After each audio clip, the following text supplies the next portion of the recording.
Hey everybody, Dr. Chris Perron here, and here's the updates on coronavirus, masks, and everything having to do with that at the moment, right? So beginning of October is here we're at, and well, I started to do this, and then obviously, as we all know by now, the president also has coronavirus now. So here's the new video version. That's why it took me an extra day, so I apologize for that, but I wanted to speak kind of he's a great example actually of a few things, and so I wanted to share that to examples that hopefully we can all learn from. So let's look at some realities. Some realities are that so far it's been 6.5, 7 months since coronavirus really kind of hit our area, and at the beginning it's come to my house. It's gone to Governor Northam's house. Governor Northam had coronavirus. I don't know if you guys remember that. It was about a month or so ago. Not a lot of press other than initially when he tested positive. And then, of course, the president just tested positive a couple days ago as well.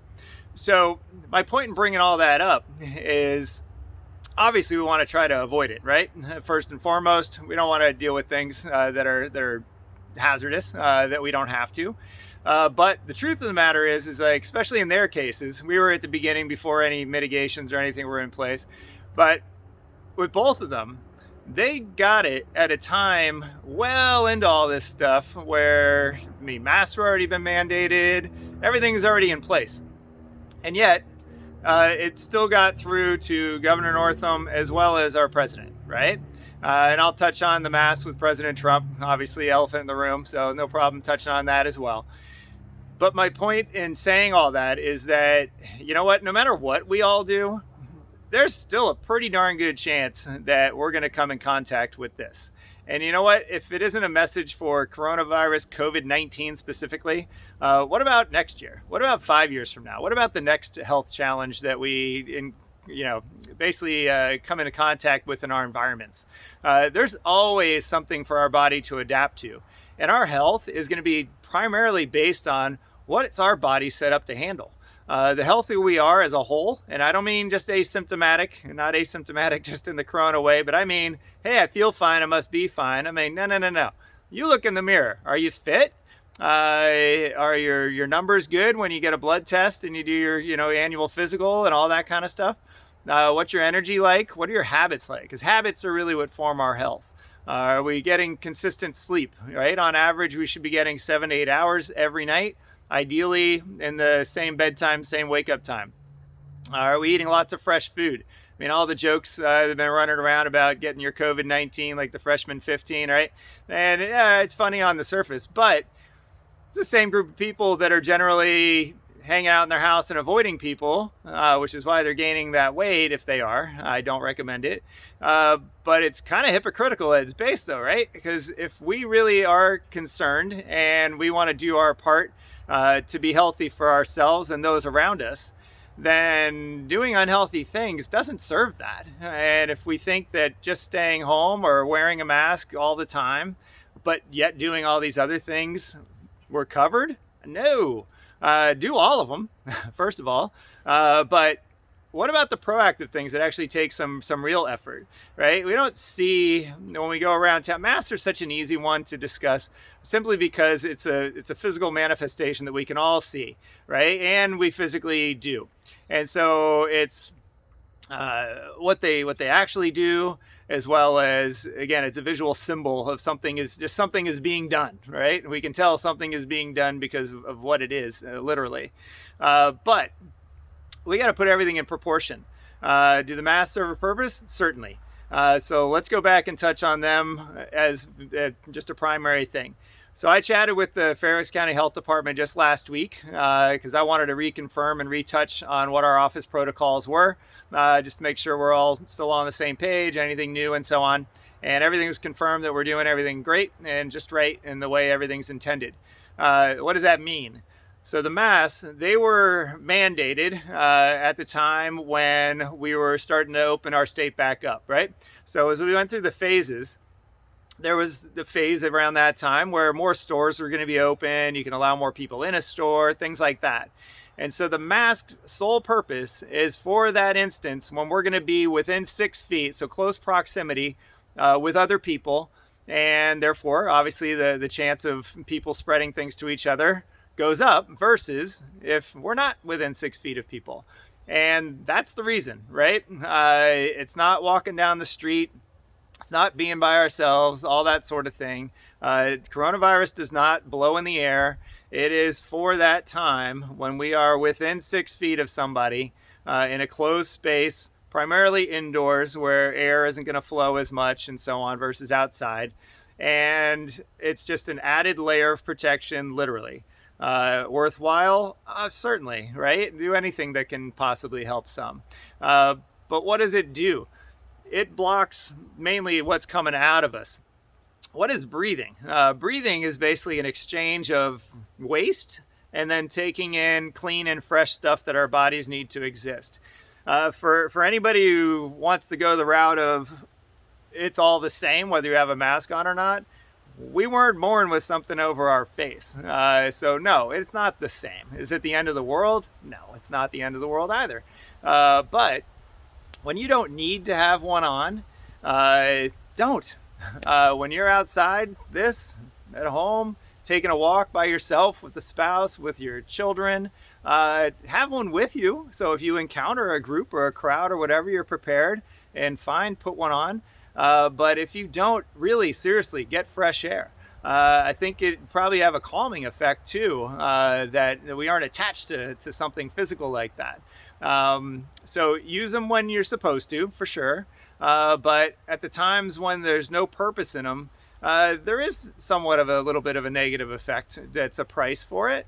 And again, not the end of the world, but I've had patients coming in, we've seen over the last few weeks in particular, with some minor respiratory things. And across the board, when I inquired, just out of curiosity, every single one of them to a T were basically putting on a mask when they would leave their home, and they wouldn't take it off until they got back home. And that didn't matter where they were going. If they're going to the store, fine, again, makes sense. But if they're literally just going for a walk in their neighborhood without anybody else around, same process.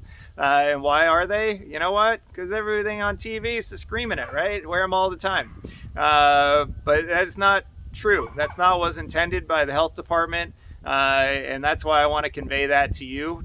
It's the whole point of doing this, is to hopefully add a little clarity beyond whatever your favorite channel or channels. They're all say the same thing about this actually anyway. So wear them when you need to, wear them when you should, don't wear them when you don't need to. There's the moral of the story. So we'll just touch on it since we're on masks. So Trump's, right? Way oversimplification. Am I saying that if he and the people around him wore masks more, could they have avoided it? Yeah, obviously, possibly. But to say that if they wore them all the time, would they have definitely avoided it? Of course not, right?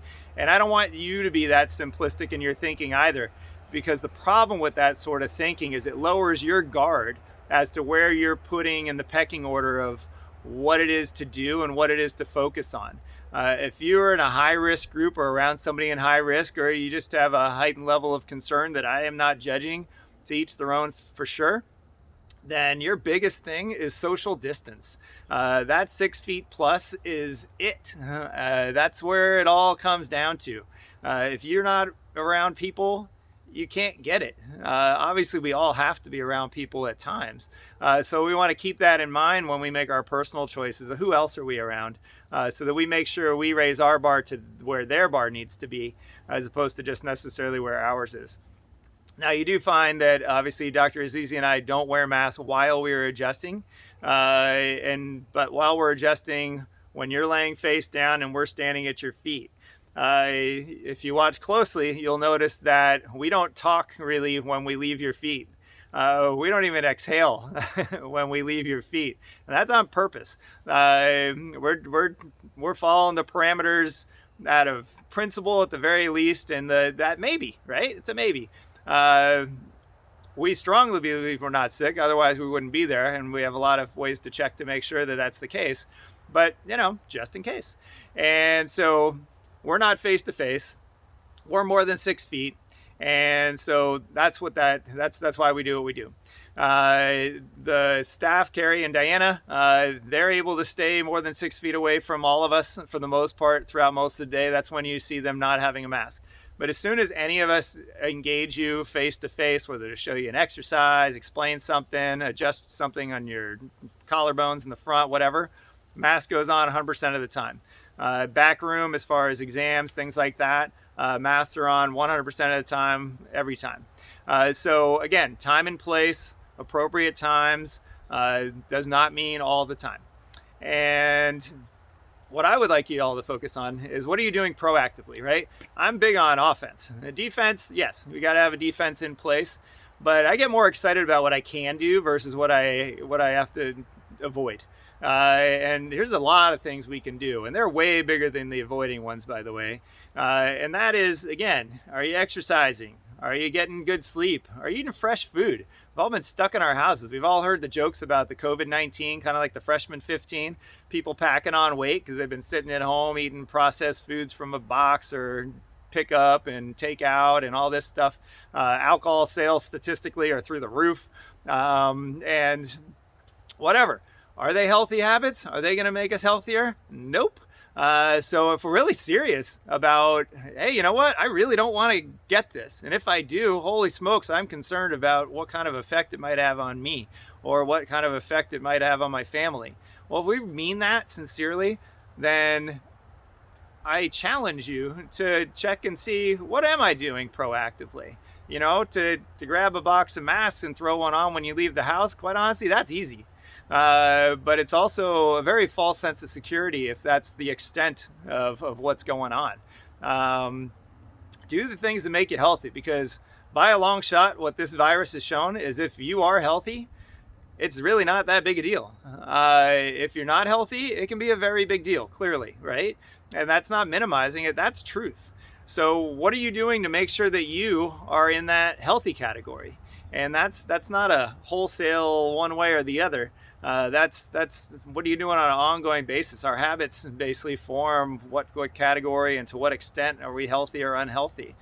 So are we really putting our actions, into play where our thoughts and our words are? And I think all of us, including me, can certainly improve upon that always. So, but are you consciously focusing on that and really making it a part of your overall plan versus just staying home and waiting for things to ride out? Because that's the other challenge. It ain't going anywhere. It needs to run its course. That's what it's showing. The whole hype about flattening the curve and all that, there was a reason for that. And it was really just to string out how many people would have it at once. Again, so the hospitals weren't overwhelmed because there were expectations, because we didn't know, right? We didn't know a lot of stuff. We know a lot more now. And what we know is that the hospitals aren't overwhelmed, haven't been ever, quite honestly, but definitely not now. And which is great. That's a positive. But also that it doesn't disappear magically. So it has to run out of places to go and hang out. And so we need to be prepared if we are going to be one of those places that it's going to pass through on its way to running its course. Because again, back to Governor Northam's had it. Now the president's had it. Came to my house. We've had patients that have had it. Don't worry, they don't come back in until it's all passed. I didn't either, for sure. But it's real. It's real. And no matter how many of the defensive things you do, there's still a pretty darn good chance that you're going to encounter it. And you don't want to go looking for it, but are you prepared if that happens? Because just the defense and the, hiding out, I wouldn't be comfortable with that. Do the other things too. Do the positive things so that you're up to whatever challenge life brings at you from a health standpoint. This is just really highlighting it, and in some ways, from a lesson standpoint at least, I think in a good way. We take so many of these things for granted on average, and I certainly fall into that camp at times as well, but we shouldn't. That's kind of just the bottom line truth, right? Last thing I want to leave you with is that every once in a while you might see somebody at the office that doesn't have a mask, or just out and about in the community, right? Try not to judge, is my suggestion. We know who you all are. So when you come to the office, we're screening everybody. So we know who's coming in. Is it a perfect screen? No. You know what no screen is? If anything, the president just proved that one. And there is no perfect. So we always have to be prepared. But you're not strangers in the sense of going to Target or the grocery store or something like that.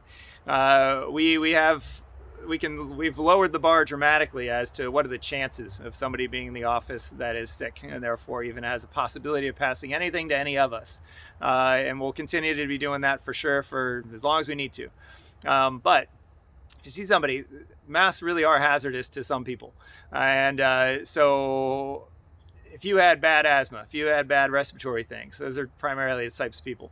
It would be pretty bad to feel. My option is I get ostracized, glares, or I have an asthma attack, right? So let's try to put ourselves in other people's shoes and not judge. And the reality is, just don't go near somebody. And I don't mean just at the office. We'll take care of that. But when you're out and about, just don't go near them. But let's not judge, the reasons that might be behind somebody's choices. I'm not saying it's always about health. We know that. But just avoid them. Simple, right? Easy button. But other than that, get outside. The weather's amazing. You know that because you're living here too. It's supposed to be for a while. Take advantage of it. Do healthy things. And I am going to be coming out with more stuff over the next couple months that'll help give you a bit more guidance and details. It's way simpler to be healthy than it's given credit. I think most commercials you see on TV, it's spoken of in a much more complex way because there's a lot of stuff to sell you if you can't be reliant primarily on yourself, right? That's not my goal. Most of the stuff that I give you is free and it's really just an option. But having a game plan obviously makes it easier. And so we're going to be sharing more of that. Last thing that I'll leave you with is my mother actually had a heart attack back in June. My parents celebrated their 50th anniversary on a Saturday, and that Monday, 2 days later, she truly almost died. If everything hadn't come together perfectly, she would have died. And so thankfully she didn't. Yay, we're happy. But it was a huge wake-up call for my folks, and then for me in a different way. So for my folks, they ate better than most. They're not athletic, et cetera, et cetera. It's your average person that does more on the better side than on the negative side. But they could lose a few pounds. They could exercise more. They could do things better for sure. And I don't mean perfect. Perfect, fake. That's stress is what perfect is, shooting for that. So I went down 3 days after she had her heart attack when she got out of the hospital. And just a couple days, I put to paper a game plan for them that they were totally up for, and I was happy that they were up for it. And that was my end, the wake-up call, is that I've had the benefit, and it's benefit I'll thank all of you for, of not just seeing my own family's health play out, but seeing all of your health, how it plays out, and then obviously learning things over 20 plus years of doing this, and kind of boil it down to about 6 different targets to hit. And if we're checking off those boxes most of the time, it's really hard to be unhealthy, and they're not hard. And my parents have been at it for about 3 months now, and if they're anything, they are disciplined when they have a plan. So power to them and kudos to them. Their health difference is crazy. I'll share some of their numbers with you when I do it, but just to give you a little bit of insight, my dad's a little shorter than I am. He's like 5'9", 5'10". He went from about 180 pounds. He's in the 150s. He weighed that when he got in the Army like 50 years ago. And he's been exercising every day, but basic. So weight is a byproduct of doing healthy things. Weight is not the target. Weight is like our report card to say, how you doing? Because if we're eating well and we're exercising, weight shouldn't be an issue. If we have excess weight, it's because there's a health issue that needs to be addressed. And it could be as simple as eating better and exercising once in a while, or it might be more to it. But you got to check off the basic boxes before you can make an excuse that it might be something bigger. And if it is something more, by having those foundational pieces in place, it's going to make it a heck of a lot easier to deal with that extra issue or issues than if you had all of them to deal with, right? So can only take care of our half of the relationship. It always comes back to that, it seems like, and the same thing applies in our physical health that it does in relationships itself. So let's focus on what we're doing Again, wear the mask, do all the external things, but what are you doing for the inside? Because in the end, that's really what you have to go by. Every medical treatment is really just trying to boost up what your body's already trying to do.